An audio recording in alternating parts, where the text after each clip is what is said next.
queria falar com vocês aqui usando o Salmo 1. Abra a sua Bíblia em Salmo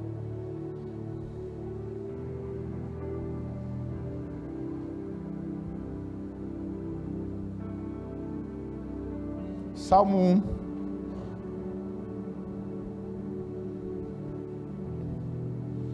Vamos ler o Salmo 1 todinho. Vou esperar você aí, tá? Se há uma coisa que diferencia nós dos católicos romanos, é que nós, quando o pastor está pregando, nós estamos examinando na Bíblia, se é real mesmo, aquilo que ele está falando. Então, se examine na Bíblia, acompanhe junto comigo essa leitura da palavra de Deus.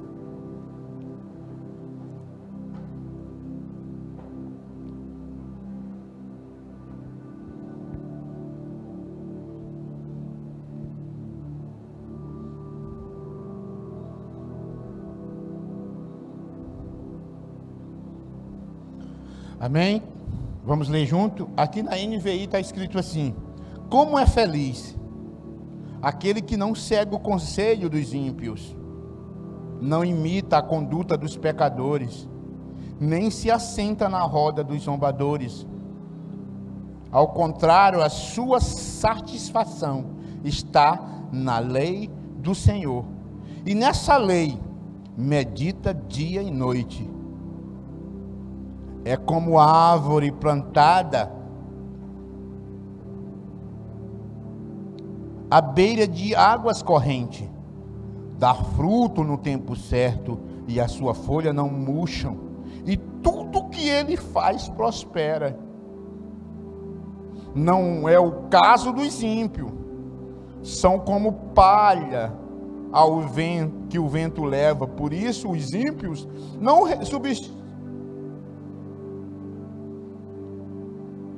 resistirão no julgamento, e nem os pecadores na comunidade dos justos.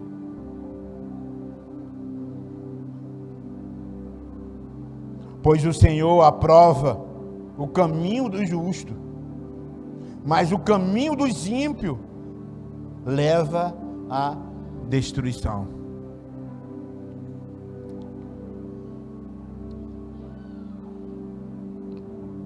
Irmãos, sempre, presta atenção para cá, sempre Deus tratou com rigor o pecador. O pecado, o erro, a falha. Sempre Deus tratou com rigor quando uma pessoa é pecadora e tem um coração endurecido, que não se arrepende. Sempre Deus tratou com rigor. Deus nunca trata com rigor de uma forma imediata. Eu sempre digo, as coisas acontecem tanto na vida do justo como na vida do ímpio a longo prazo. Às vezes a pessoa está cometendo um monte de coisa errada e parece que está tudo bem, está tudo dando certo na vida dele, está tudo dando certo na vida dela, as coisas fluem, parece que está tudo dando certo. Só que os tempos se passam, os anos se passam, os meses se passam, e chega uma hora que a fatura da tristeza e da destruição chega. É por isso que muitas das vezes você vê uma pessoa que ele pratica o mal e parece que não há uma justiça para ele. Parece que Deus não vai punir ele, parece que Deus não vai fazer nada acerca daquele injusto que está fazendo tanta coisa ruim. Mas o que a gente se engana é isso. É que muitas das vezes a gente acha que tudo vai correr bem e a gente continua no erro. Os anos se passam, a fatura chega. A palavra de Deus, ela não mente. Deus vai tratar com rigor. E teve vezes que Deus, para tratar o povo de Israel, Deus passou 30 anos para depois chegar o castigo ao povo de Israel, ao povo que pecava. Teve vezes de passar 10 anos, Deus dizia assim: olha, vai vir a fatura para vocês. Eu vou entregar vocês na mão dos medianitas. Eu vou entregar vocês na mão dos inimigos de vocês. E vocês vão passar fome. Vocês vão servir a outro povo. Vocês vão... E aí Deus, ele dava um decreto através do seu profeta. Só que os anos se passavam e parecia que nada acontecia. E naquele belo dia que menos aquele pecador, aquele injusto estava esperando, a fatura chegava, o povo da Babilônia chegava, invadia tudo, tomava as suas mulheres, levava os seus filhos cativos, matava os seus anciões e destruía tudo, porque, ai meu Deus, pois é, você achava que a fatura não ia chegar, pois chegou, demorou, mas chegou. Quando a gente lê o Salmo aqui, o Salmo na realidade é um conselho. O Salmo ele está dizendo assim, como é bem-aventurado, como é feliz, em outras versões, como é bendito aquele que não segue o conselho daquelas pessoas más, dos ímpios, e que não imita a conduta daqueles que são pecadores. Sempre eu dou o exemplo do sinal vermelho, porque eu sei que para quem dirige, é um exemplo excepcional. Quando você está andando 1h da madrugada, você vai num pronto-socorro, alguma coisa parecida, ou você vai uma hora da madrugada, sei lá, fazer alguma coisa, e que você passa ali no centro, e aquele sinal do centro, eles estão... Não tem um carro no centro, principalmente meio de semana. Mas só que o sinal está fechado, só que o que você faz? Você passa nele vermelho, porque não tem nenhum carro. É certo ou é errado? Errado! E aí muitas das vezes a gente pergunta, por que tu fez isso, homem? Não sabe que é errado? Ah, não tinha nenhum carro. Ah, pastor, todo mundo faz. Nem todo mundo faz, aí quer dizer, porque todo mundo faz, passou a ser certo? Quando uma pessoa faz uma coisa errada, porque outras pessoas estão fazendo, o que é que você está fazendo? Você está seguindo a conduta dos pecadores. E o Salmo aqui, ele é bem claro, ele diz assim, não imita a conduta dos pecadores. Feliz é o homem que não imita a conduta daqueles que erram.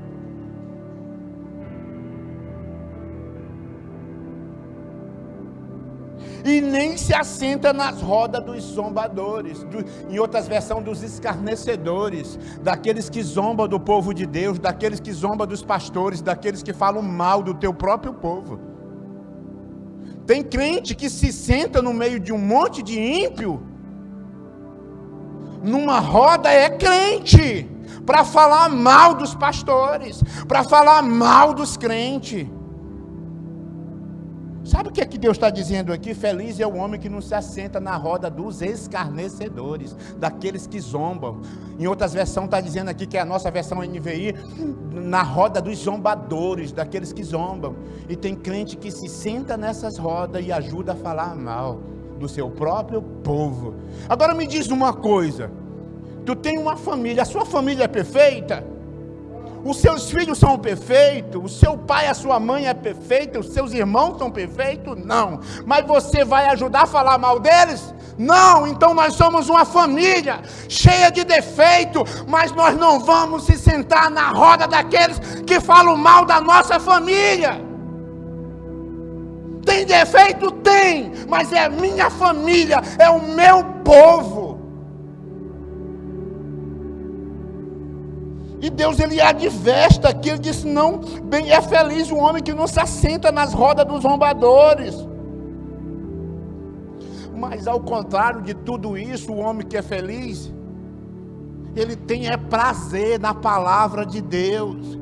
Ele tem prazer na palavra de Deus e nela medita de dia e de noite. Ele tem prazer de ouvir a palavra de Deus. Ele tem prazer de vir aos cultos e ouvir a palavra de Deus.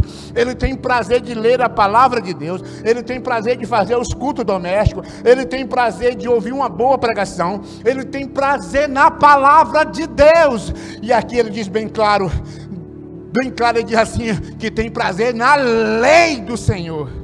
O que se fala de lei? Fala sobre princípio. O que é lei? Lei é algo que não deve ser quebrado. Vamos traduzir. O que é lei para Deus? São princípios que são invioláveis, que Deus pede que nós não venhamos quebrar esses princípios. E quando nós meditamos nesses princípios dia e noite, nós ficamos temente a Deus, e nós ficamos temente para não quebrar esses princípios. Aí sabe o que é que Deus fala? Olha, quando você medita nesses princípios dia e noite, e isso entra no teu coração, você tem prazer nisso, então você começa a se tornar um homem inabalável, uma mulher inabalável, porque um homem que é afirmado na palavra de Deus, ele é inabalável. Porque quando Deus entrega o cajado para Josué, dizendo: agora você vai substituir o Moisés, porque Moisés já morreu. E um dos conselhos que Deus dá para Josué é: medite na lei do Senhor dia e noite, porque essa lei, ou seja, esses princípios, vai fazer o teu caminho prosperar. Foi o conselho que Deus deu para Josué. Se eu não me engano, em Josué 1, se você quiser ler em casa, Josué 1, Deus fala isso. Deus disse assim: seja corajoso, não tenha medo que eu estou contigo. E aí ele fala: olha, coloca o teu coração nos meus princípios, medite nele dia e noite, porque esses princípios, é a minha lei, é a minha palavra, que vai fazer os teus caminhos prosperar, que vai fazer você obter sucesso na tua vida. Escute, não importa como você está hoje, talvez se sentindo um fracassado, porque algumas infortúnias têm vindo sobre a tua vida, mas eu quero te dizer uma coisa: se o teu coração está posto na lei do Senhor, e que você começa a colocar o seu coração, induzir o teu coração para ter prazer na palavra de Deus, o tempo vai se passar, e você vai se tornar um homem, uma mulher próspera.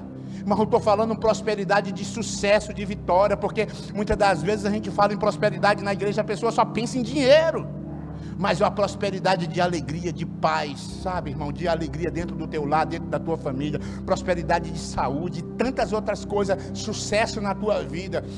E a Bíblia diz aqui, vamos lá: ao contrário, sua satisfação está na lei do Senhor, no versículo 2. E nessa lei medita dia e noite. Aí ele vai dizer os benefícios de um homem que é feliz. Nesse sentido ele diz assim: é como árvore plantada à beira de águas correntes, dá o fruto no tempo certo, e as suas folhas não murcham. Tudo que ele faz prospera. Não é o caso dos ímpios, aí ele vai dizer. São como palha que o vento leva, por isso os ímpios não resistirão no julgamento, nem os pecadores na comunidade dos justos. Pois o Senhor aprova o caminho do justo, mas o caminho dos ímpios leva à destruição.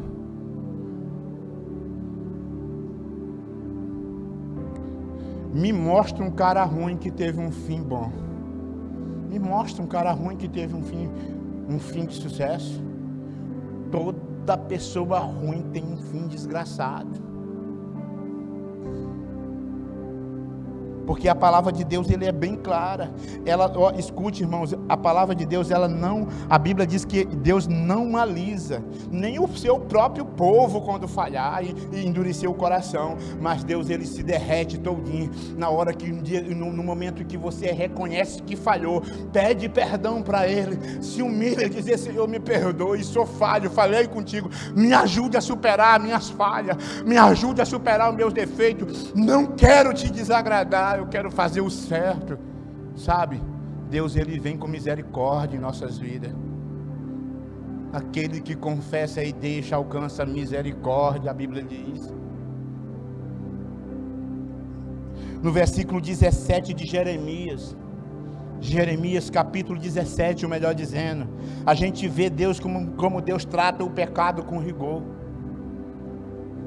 Jeremias capítulo 17, do 1 em diante, diz assim: o pecado de Judá está escrito com estilete de ferro, gravado com ponta de diamante, na tábua dos seus corações, nas suas pontas, na ponta dos seus, nas pontas dos seus altares. Os seus filhos se lembram dos seus altares e das partes sagradas, ao lado das árvores verdejantes, sobre os montes altos e sobre as montanhas do campo. Aí Deus disse assim: por você estar com o coração endurecido, por você estar fazendo a coisa errada e você ainda acha que está certo. Ele estava dizendo assim: parece que vocês não têm mais jeito, parece que o pecado está gravado no coração de vocês, foi com estilete de ferro, parece que entranhou o pecado na sua vida, que você não quer largar. Aí Deus, ele fala assim: olha o que é que eu vou fazer com vocês por causa disso. As riquezas de vocês e todos os teus tesouros eu darei como despojo, como preço, por todos os seus pecados, nos altares idólatras, em toda a sua terra. Vocês mesmo perderam a posse da herança. E ele continua dizendo, e diz assim: que eu tinha dado a vocês, eu farei escravo de seus inimigos, numa terra que vocês não conhecem, pois acendeu a minha ira, que arderá para sempre, diz o Senhor dos Exércitos. E ele disse assim: maldito é o homem que confia nos homens e que faz da humanidade mortal a sua força. Sabe o que é que Deus está dizendo? Tem gente que pega esse versículo para dizer: olha como a Bíblia diz que maldito é o homem que confia no outro. Sabe o que é o sentido dessa palavra? Ele estava falando no homem que confiava no homem em si mesmo, que fazia da humanidade a sua confiança, o seu braço forte. O homem que eu confio no meu taco, sabe? Mas não bota Deus na frente da sua vida. E aí ele continua falando aqui no versículo 6, ele diz assim: eles serão como um arbusto no deserto, não verá quando vier algum bem, habitará nos lugares áridos do deserto, e numa terra salgada, onde não vive ninguém. Isso é ele tratando com o pecado. No versículo 7, olha só o que ele diz: mas o que não é pecador, o que ouve a minha palavra, ele é bendito, ele é bem-aventurado. Ele diz assim no versículo 7, mas o bendito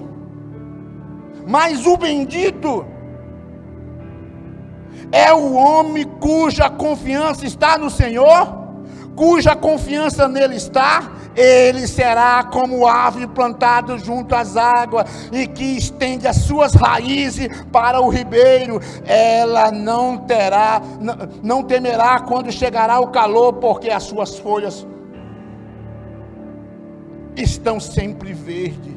Não ficará ansiosa no ano da seca, nem deixará de dar fruto. O coração é o mais enganoso de que qualquer outra coisa. Mas já estou entrando no versículo 9.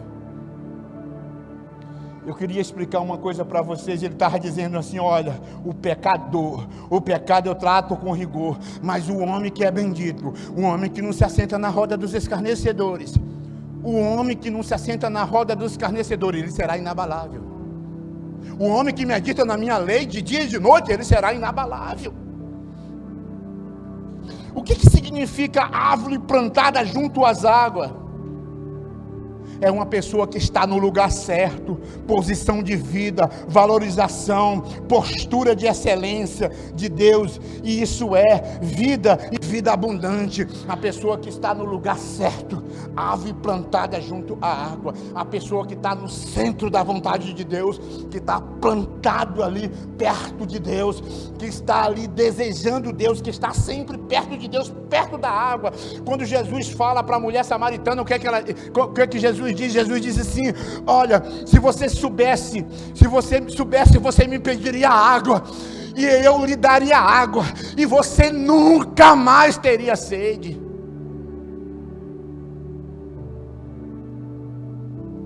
Em Jeremias, que acabamos de ler aqui, fala também que será como que estende as suas raízes para o ribeiro. É capítulo 17, versículo 8 que está escrito isso. E diz assim que é árvore plantada junto às águas e que estende as suas raízes para o ribeiro. Isso fala de uma busca por uma fonte verdadeira. Alguém que busca na fonte certa. As suas raízes é estendida para o ribeiro, para a água, onde busca a sua força no lugar certo, que é no Senhor.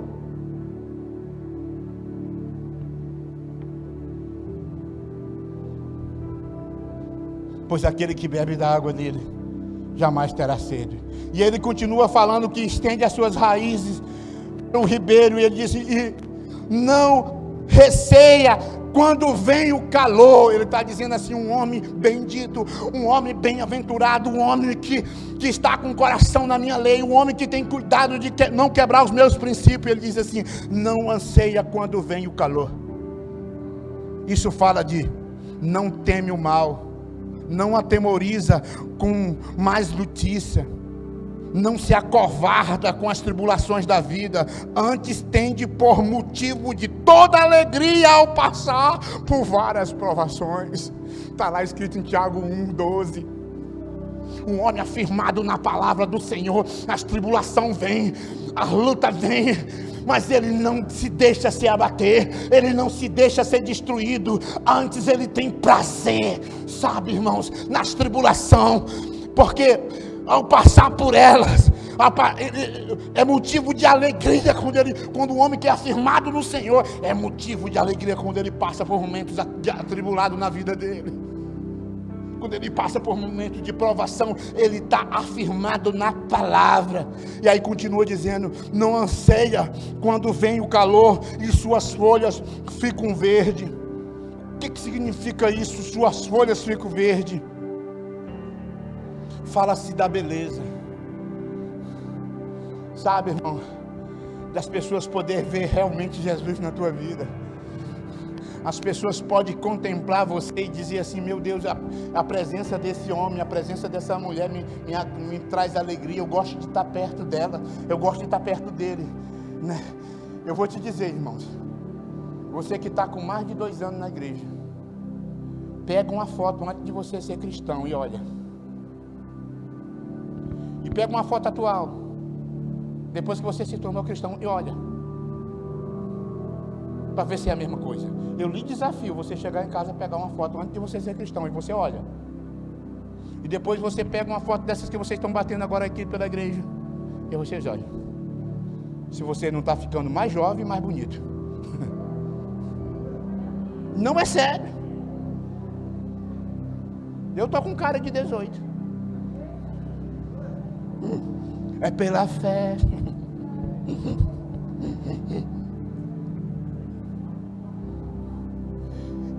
E aí ele continua dizendo: as suas folhas ficam verdes, no ano da sequidão não se perturba. Sabe do que está falando? Um homem que confia no Senhor, um homem que medita na palavra dele de dia e de noite, por ser um homem inabalável. Ele está dizendo: no ano da sequidão não se perturba, no ano da dificuldade, no ano do coronavírus, não se perturba, não fica: ai meu Deus, ai, vou morrer. Não se perturba. A Bíblia diz: ele tem a certeza da firmeza do caráter de Deus na vida dele. Estão falando mal dele, estão levantando calúnia dele, estão tentando defamar ele, mas ele não se abala. Sabe por quê? Porque ele tem a certeza da firmeza de caráter de Deus, o Deus que ele serve. Ele tem a firmeza do caráter dele. Amém? Eu sei em quem eu tenho crido, por isso somos firmes no Senhor, como Monte Sião, que não se abala, mas permanece para sempre. Eu vi um certo político, deputado, falando dos crentes que também são políticos, ele dizendo: essas pragas não desistem. Sabe por quê? Porque nós somos como Monte Sião, aleluia, que não se abala, mas permanecemos para sempre, porque é a palavra de Deus que nos dá força. Nós meditamos nesta palavra, aleluia.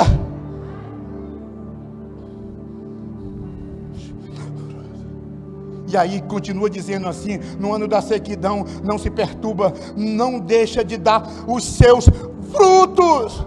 Isso fala de multiplicação, de bênção. Ainda que com lágrimas possamos semear, mas com júbilo voltaremos colhendo os feixes. E se porventura formos, sabe, irmãos, se porventura nós falharmos com Ele, mas se arrependermos, sabe o que é? Olha, se porventura nós por algum momento for infiel com Ele, e depois nós se arrepender, Ele permanece fiel, porque de maneira nenhuma Ele nega a si mesmo, Ele nega a sua natureza, Ele é fiel, faz parte da natureza dEle. Você pode falhar, você pode errar, mas o nosso Deus permanece fiel.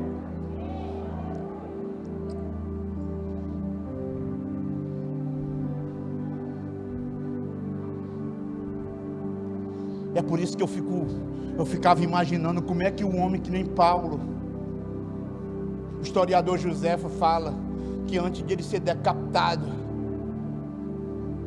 ele escreve a sua última carta, e a última carta que ele escreve, ele diz: combati o bom combate, guardei a minha fé, e agora eu prossigo para receber a recompensa, a coroa da vida. O historiador Joséfo diz que quando colocaram a cabeça dele no cepo para ser decepado, ele olhou para o céu e sorriu. Inabalável, porque quem está com a palavra do Senhor entranhada no seu coração se torna um homem, um crente inabalável. E ele disse uma coisa muito forte para os Filipenses, capítulo 1, do versículo 20 e 21. Paulo em vida, ele diz uma coisa extraordinária que mostra o tanto que ele era um homem inabalável. Paulo, ele escreve aos Filipenses, capítulo 1, versículo 20 ao 21, ele diz assim: segundo a minha ardente expectativa e esperança, de que em nada serei confundido, antes com toda ousadia, Cristo será tanto agora como sempre engrandecido no meu corpo, seja pela vida ou seja pela morte. E ele termina dizendo: porque para mim o viver é Cristo e o morrer é lucro. Aleluia. Um crente inabalável, e ele falou isso em vida. E a Bíblia fala que os anos se passam e ele está sendo levado para ser decepado, e ele pede autorização para escrever a sua última carta, e ele começa a dizer: combati o bom combate, guardei a minha fé, e agora eu prossigo para receber a recompensa. Aleluia, aleluia.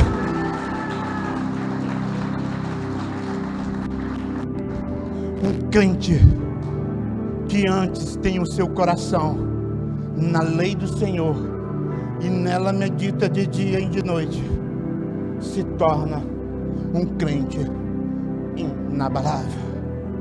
Vamos se colocar de pé em nome de Jesus.